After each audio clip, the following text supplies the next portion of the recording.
Time for tonight's rewrite. Sarah Palin is on thin ice with her supporters and very thin ice with her employer, Fox News. Palin is now 28 days away from breaking the hearts of her diminishing number of supporters who have been hoping that she will run for president. Her value as a book author, a paid speaker, and a Fox News talking head has been based entirely on the possibility that she could be an electrifying candidate for president, or at least a candidate for president. When the filing deadline for the New Hampshire primary comes and goes on October 28th, the world will know what viewers of this program have known for quite a while, that Palin is not running for president and that her market value will plummet. Nick Broomfield got his documentary about Palin, You Betcha, into theaters just in time. It opens tonight. She was chewing gum like she was 12, and I mean, you would have thought that this was her personal fan club. Palin is like the most popular preteen girl. She's all about drama and loyalty. It's who's in our club and who's not in our club. And it's all about perceived threats and perceived disrespect. I know. Looks like a cheap shot. But the documentary actually has many more compelling scenes than the one we just showed you. But that scene actually is the perfect lead-in to the trouble Palin has been getting in lately at Fox News. As the documentary says, it's all about perceived threats and perceived disrespect. Check out this episode of Freedom Watch on Fox Business. Is Herman Cain the flavor of the month, as Governor Palin called him? Not to criticize him, but do these debates result in somebody up and somebody down, and is it always going to change at the end of each debate? Well, it has that potential because somebody has a chance to either do very well or very poorly. But you know what? I think that was a nasty comment coming from her. Flavor, wrong. Herman Cain, when I talk to people, to Republicans, I was down in Florida this week, they say, you know what? His policies make sense. They're coherent. I can understand them. He has conviction. He's a real conservative, and they like him, Judge. You can't undervalue the fact that you're a politician who's popular. Let me ask you about what was that shot that Juan Williams just took at me saying I made a nasty comment about Herman Cain. What was that all about? Actually, it wasn't Juan Williams. It was I who was quoting media who was saying that you made the comment. But please correct what the record established. Did you say the Republicans seem to have? Did you say the Republicans seem to have a flavor of the month without referring specifically to Herman Cain? But it was Juan Williams who said he thought it was a nasty comment that I made. I think it's nasty when, when a colleague takes a shot when they don't know what they're talking about. No, I said that what the media tends to do is kind of gin up controversy and propel this flavor of the week. And I'm not saying that Herman Cain is the flavor of the week. I'm one of his biggest fans, and I would never dismiss him or speak negatively about him.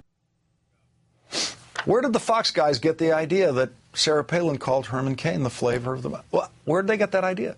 The problem for Palin on this one is that Fox News actually has a much bigger audience than the Fox Business Network. And on Fox News 2 days before, Sarah Palin said this. Take Herb Cain. Look at why he's doing so well right now. He's, I guess you could say, with all due respect, the flavor of the week. Well, she got his first name wrong, and at least she did it with all due respect. But that is not Sarah Palin's worst problem. At Fox News, her worst problem is Megyn Kelly. What happens now? Paul Ryan has said he's out. Chris Christie has said he's out. Sarah Palin hasn't officially said one way or another, but in the polls, she is way down at the bottom, including versus, the existing candidates. Oh, okay. Fox News and Megyn Kelly in particular are getting way, way too fair and balanced about Sarah Palin. Roger Ailes knows how to protect his valuable talent. He wouldn't be allowing Fox News to be getting all fair and balanced on Sarah Palin, even for a minute, if he cared about protecting Palin's long-term value to the network. Roger Ailes has a very good feel for when the Fox News players are moving from just being unfair and unbalanced to being utter absurdities. Just ask Glenn Beck.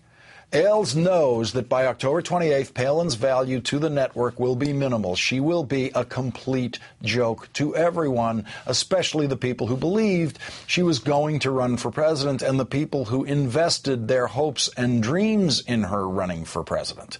So Roger Ailes is obviously not trying to control every word the Fox News team says about Sarah Palin, and he's got to have some very, very serious problems with what Palin said on Fox News about Megyn Kelly and about Fox News. You know, I think it's kind of humorous to see the way that the media is covering these candidates. Let me give you an example of this. Earlier today, Greta, on Fox News, you had a host who said, Sarah Palin in the polls, she's way, way down there in the polls. And I'm kind of scratching my head going, wait a minute, on another network, on CNN just the other day, they showed a poll where I was like within 5 points of President Obama. I was doing well, much better than many of the other candidates. And I'm thinking, all this misinformation and contradicting information from even hosts here on this network itself. And many times a host or a reporter, they have their own agenda and they interject their agenda in the information they're providing their viewers and readers.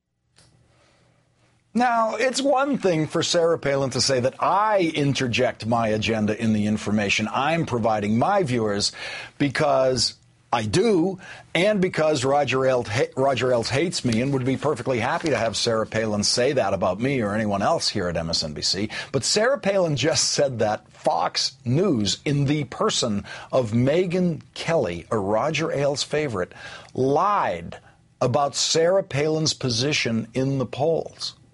The latest poll that Sarah Palin's name is in has her running, as Megyn Kelly accurately put it, way down at the bottom against the existing candidates. Sarah Palin accused Fox News of putting out misinformation. That's her word, misinformation. That would be my word for what Fox News puts out every day and every night, but I don't work for Fox News. Who else in the history of Fox News has accused Fox News of putting out misinformation while still on the Fox News payroll? And how perfect is it that the Fox News employee accusing Fox News of putting out misinformation was actually putting out misinformation in her accusation? Fox News, a constant purveyor of misinformation, is actually not guilty of putting out misinformation in the one instance that the current Fox News employee accuses them of putting out misinformation. How long will the misinformation network allow Sarah Palin to continue to use misinformation to correctly label that network as the misinformation network? The ice has never been thinner under Sarah Palin.